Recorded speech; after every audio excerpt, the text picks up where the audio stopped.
அன்பர்களே, அன்பு வணக்கங்கள். ஆவியா, ஆவிகளா, அது எப்படி இருக்கும் என்று உங்களுக்குள் பலவிதமான சந்தேகங்கள் இருக்கும். ஆவி என்பது என்ன? பல பேர் கேட்கிறார்கள். ஆவி என்பது முதலில் நம்முடைய உடலை சரியாக தெரிந்து கொள்ள வேண்டும். உங்களுடைய உடல் 3 வித உடலை கொண்டதாக இருக்கிறது. தூல உடல், ஸ்பிரிச்சுவல் உடல், மேக்னடிக் பாடி. தூல உடல், சூக்கும உடல், காரண உடல். இது ஆங்கிலத்தில் physical body, spiritual body, magnetic body. உடல், அதற்குள்ளே உள்ளம், அதற்குள்ளே உயிர். இது 3 அடங்கியதுதான் மனிதன். தேகம், உள்ளே மனம், மனத்தை கடந்து ஆன்மா. ஒன்றுக்குள் ஒன்று உள்ளே இருந்து கொண்டிருக்கிறது. இவை ஒன்றும் ஒன்றோடு ஒன்று தொடர்புடையது, பிரிக்க முடியாதது. அப்ப இந்த 3 உடலும் ஒன்றுக்குள் ஒன்று இருந்து நம்மை இயக்கி கொண்டிருக்கிறது. இந்த தூல உடல் இருக்குது இல்லைங்களா, இதை நீங்க கண்ணால பார்க்கலாம். நான் உங்களை பார்க்கிறேன், நீங்க என்ன பார்க்கலாம், நீங்கள் மற்றவரை பார்க்கலாம், மற்றவர் உங்களை பார்க்கலாம்.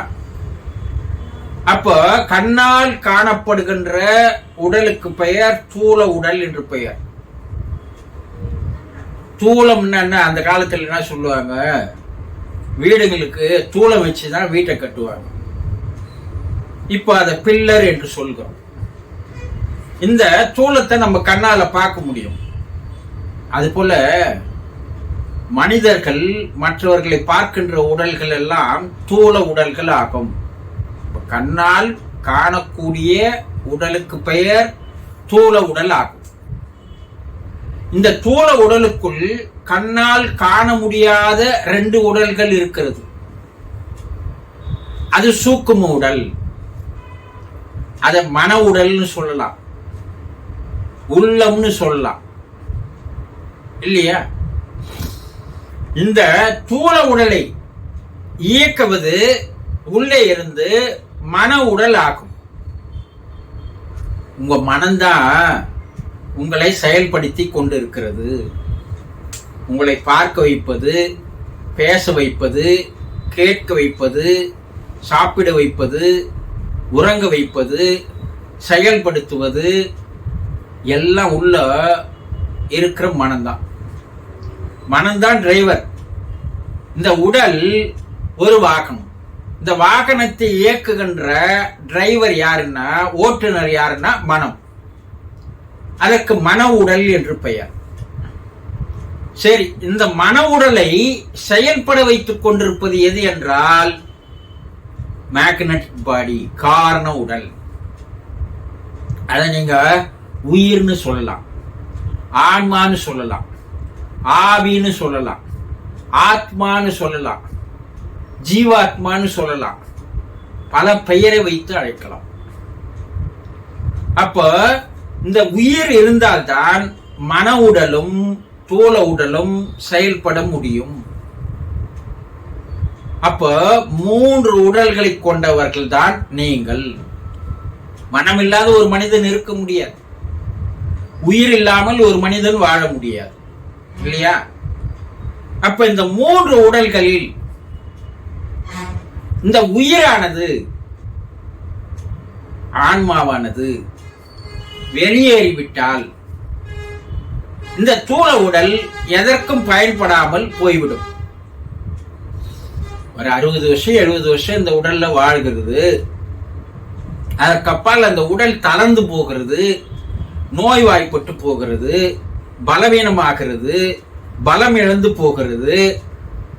இனி இந்த உடலை நாம் இருந்தால் இந்த உடலை வைத்து நாம் நினைக்கின்ற காரியங்களை நிறைவேற்றிக் கொள்ள முடியாது என்று எது நினைக்கிறது? உயிர் நினைக்கிறது, ஆன்மா நினைக்கிறது, ஆத்மா நினைக்கிறது, ஆவி நினைக்கிறது.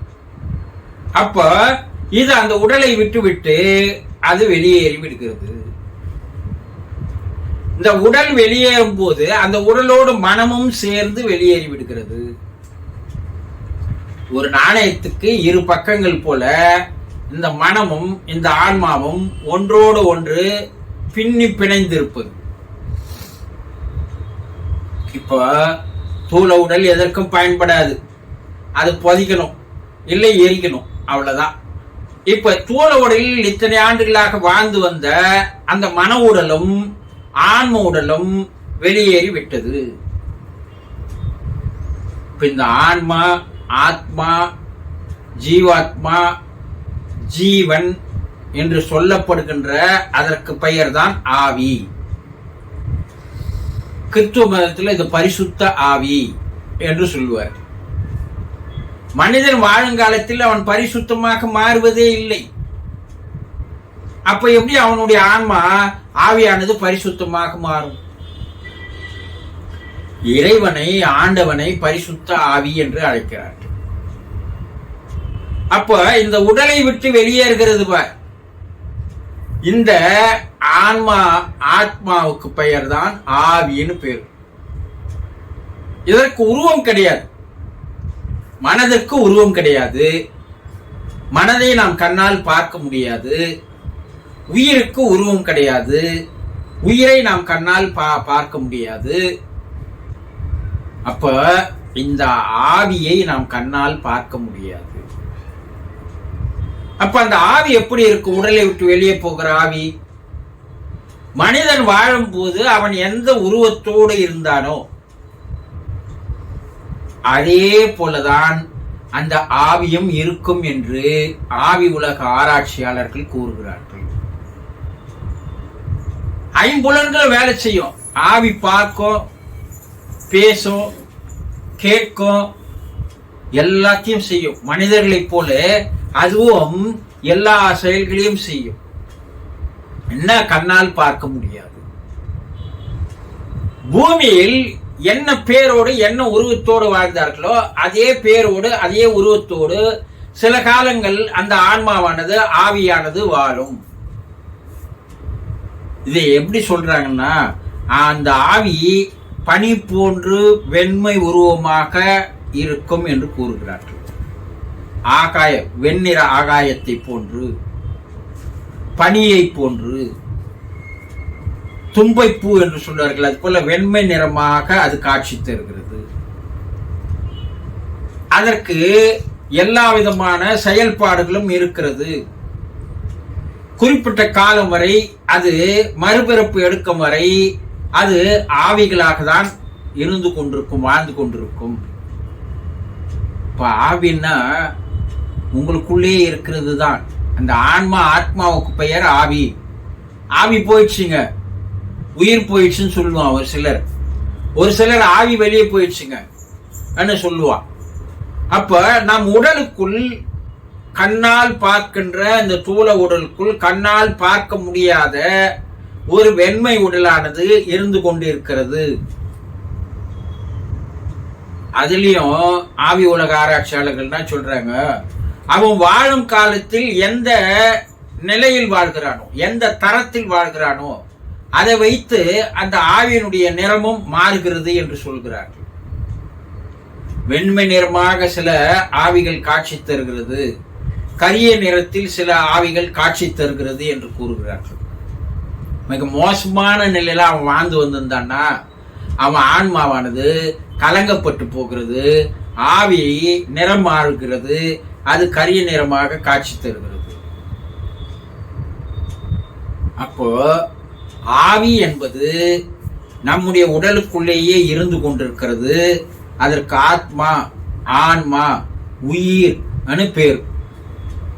அது வெண்மை நிறத்திலோ கரிய நிறத்திலோ காட்சி தருகிறது. அது மறுபிறப்பு எடுக்கின்ற வரை அந்த உருவத்தில் தான் அது வாழ்ந்து கொண்டிருக்கும்.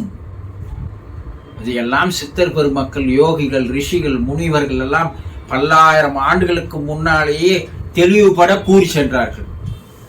இன்றைய அறிவியலும் விஞ்ஞானமும் கூட பல்வேறு ஆராய்ச்சிகளுக்கு அப்பால் அவைகள் உண்மை என்று தெளிவுபட கூறுகிறார்கள். ஆவின்னா என்ன? உங்களுக்குள்ள இருக்கின்ற உயிரானது ஆவி. அது கண்ணால் காண முடியாது. உடலை விட்டு வெளியேறிவிட்டால் அது ஒரு சிலர் கண்களுக்கு மட்டும் காட்சி தருகிறது, மற்றவர்களுக்கு தெரிவதில்லை. புரிந்து கொண்டிருப்பீர்கள். சந்தோஷம்.